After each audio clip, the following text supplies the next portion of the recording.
Jatend piny William Ruto odokne hola mar Hasla Fund majolo johala matindo e pacho ka. Ruto manobago romo gi joket mwandu Nairobi nopuoyo chenrono mowacho noseloko ngima oganda jokenya mokalo. Romono mane menyo yore mag bero uchumi kod yaro yuto ma pacho ka bende nochiwo thuolo ne Ruto mar kwedo lipode manyenyore kata manyiedhore ni pesa mar Hasla Fund ok kony jopiny to pok mana gi mibadhi.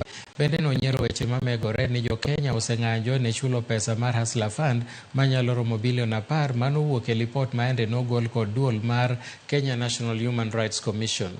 It was not supposed to compete with banks.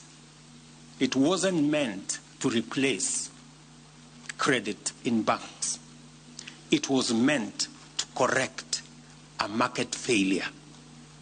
That there are people who banks and financial lenders cannot touch even with the longest pole that you can find.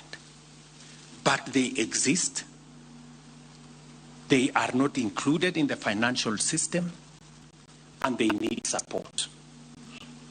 So we rolled out the Hasla Fund to attend and to include these micro entrepreneurs. You know, people who sit in offices that have air conditioning, speaking from Nairobi, in posh hotels, don't think 500 shillings matters to anybody because they don't understand the hassles of small people.